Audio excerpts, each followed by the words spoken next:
Now let's talk about the United Kingdom, a sinking economy still masquerading as a great power. After the chaos of Brexit and rapid exits of 4 prime ministers, the UK is desperate for a win. And Prime Minister Rishi Sunak is betting on India. He wants a trade deal with India. He's been pursuing it since he took office. But a deal continues to elude him. Formal negotiations began in 2022. 2 years have passed and yet an agreement is not in sight. Instead of a deal, the negotiators keep coming up with new deadlines. It's become a game of cat and mouse. Whenever the world thinks both sides are close, the goalpost is shifted. Rishi Sunak keeps missing opportunities. He visited India last year for the G20 summit in September. Observers were hoping for a breakthrough. It did not happen. A new deadline was set, the end of 2023, around Diwali last year. Diwali is the biggest Hindu festival, so the choice was obviously symbolic. Apparently, Sunak wanted to travel to India, sign the trade deal and catch the India versus England cricket match. India hosted the World Cup last year, so Sunak would have had the perfect stage to take a victory lap. But he missed it. The negotiators failed to deliver again, and a new deadline was set. March 2024, this year, just before India's general election. So time is running out for Rishi Sunak. Once the elections are announced in India, the trade deal will take a back seat. So Sunak is under pressure. The onus is on him to get the deal done. But why only him? Because India is not in a hurry. London needs this deal more than New Delhi, and I'll tell you why I say this. The idea of the trade deal is not new, or recent for that matter. When the UK left the European Union, the Conservatives turned to India. They promised a mega trade deal with India, one that would unlock the benefits of Brexit. Theresa May visited India. She was the first UK Prime Minister to pursue this. But she got off on the wrong foot. During her visit, she lectured India on immigration. She told New Delhi, take back your immigrants if you want more visas. A vice-chancellor was part of Theresa May's delegation. He expressed disapproval. He said, and I quote, "I feel truly ashamed." Needless to say, India did not respond to any overtures after that.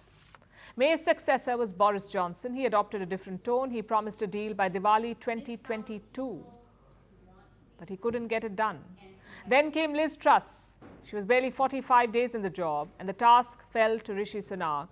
But he too is struggling. Now, for a moment, let's forget about these politicians. Let's talk about the potential deal. What does India stand to gain?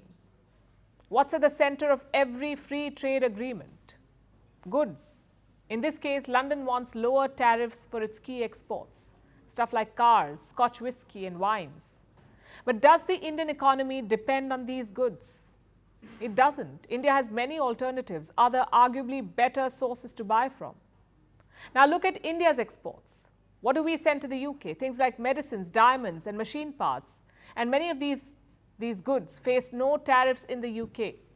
So technically, India doesn't even need a trade pact. It can manage without it. There are no substantial benefits to unlock.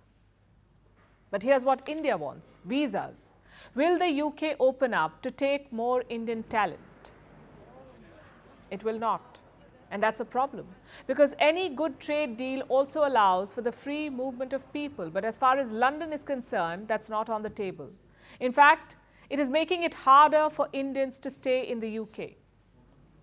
Just this week, London changed some rules. Students in the UK can no longer get visas for their dependents, their family members. So why should India care about a trade deal with the UK? And we are not the only ones asking this question. Even trade experts in the UK have said the same. Let me quote from one of them. India negotiates as if it is a country with 1 billion people, which it is. In the UK discourse, it is the big UK negotiating with little India. But India is on course to be one of the biggest economies in the world. We are talking about a country that is huge and doesn't feel the need to cut a deal.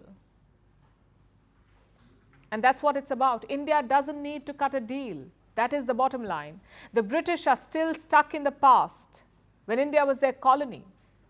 But that's no longer the case. India is a rising economic power, the fastest growing major economy in the world, and a large market. It also has a long list of trade partners. From the European Union to the United States to Japan, Oman, Peru, Mauritius, these countries or blocs are either discussing a trade deal with India or already have one.